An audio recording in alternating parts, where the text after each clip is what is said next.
O voto útil deve definir o resultado das eleições para governo e presidência.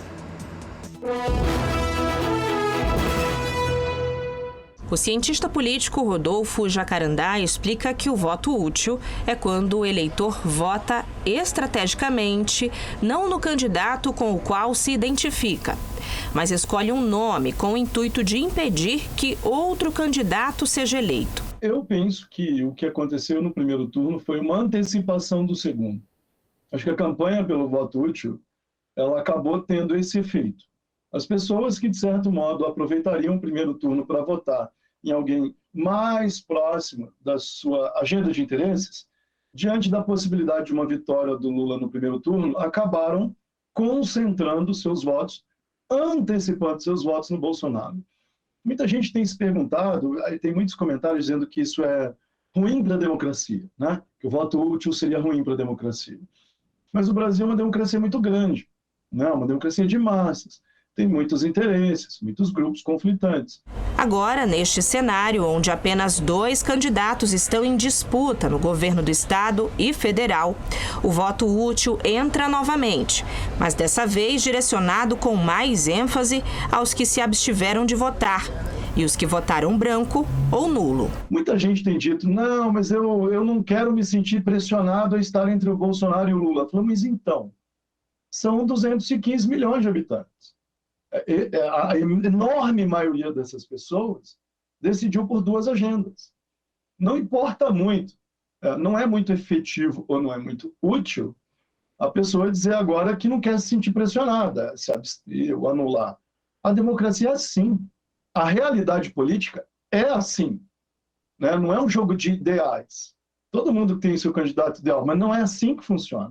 Então, eu vejo por um outro lado. Eu acho que sim, mais uma vez, essa discussão sobre a utilidade do voto será central e acho que é um passo na maturidade da democracia brasileira. Segundo o TSE, pouco mais de 31 milhões e 600 mil eleitores deixaram de votar no primeiro turno das eleições. Número um pouco maior quando comparado com 2018, quando 29 milhões e 900 deixaram de comparecer às urnas. O número de abstenções nas eleições deste ano em Rondônia também superou o número registrado na última eleição. Neste primeiro turno, a abstenção no estado foi de 24,66%, enquanto na eleição anterior foi de 22,31%. Eu penso que é um momento de mobilização e indecisos. Quem não foi votar porque podia escolheu não ter ido votar, mesmo quem votou nulo, branco, etc. Quer dizer, tem um enorme contingente populacional aí, de mais de 20% dos eleitores, precisam agora entender que a discussão sobre a utilidade do voto é a única que faz sentido. Na verdade, através do voto é que a gente vai decidir os destinos do país.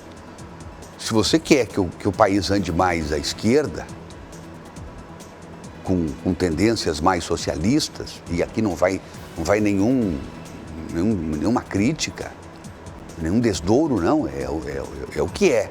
Né? Se você quiser que o país ande, como eu disse, mais à esquerda, você vai ter a opção para isso. Se você quiser que o Brasil ande mais à direita, seja mais conservador, você vai ter essa opção para isso.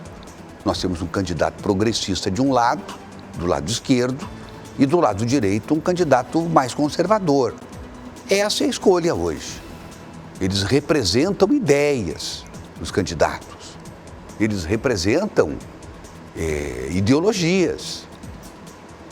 E para nós, na prática, eles representam o futuro dos nossos filhos, o futuro dos nossos netos. É isso que eles representam, na verdade. Ora, se eles têm essa força e essa importância na vida de todos nós, não é justo que a gente fique em casa no dia da eleição e não vá votar, não vá escolher o caminho que a gente quer para o Brasil, mas muito mais do que para o Brasil, para as pessoas que a gente ama. É essa escolha que tem que ser feita. Nós temos aí exemplos no mundo inteiro de sistemas de governo, de sistemas políticos, sistemas de administração interna, ideológica, enfim, que podem ser usados por você para entender o que é melhor, o que você julga que seja melhor para, como eu disse, para as pessoas que você ama. Então, por isso que nós não podemos nos furtar de votar. Muita coisa está em jogo. Então, é isso que eu posso comentar em cima disso. O resto, a decisão é sua. Você vai tomar a decisão que você julgar melhor, o caminho que você quer seguir e do jeito que você quer que os seus filhos vivam, os seus netos vivam e assim por diante.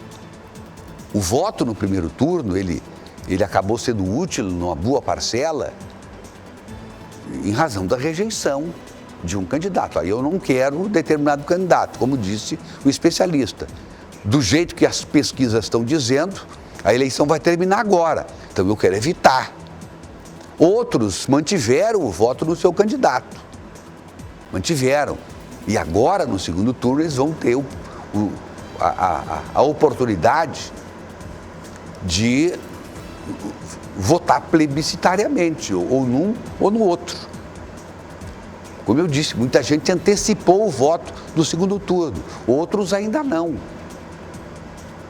Então, as pesquisas que saíram ontem, por exemplo, e eu cheguei a comentar isso aqui, ainda não refletem o segundo turno, até porque a campanha nem começou ainda.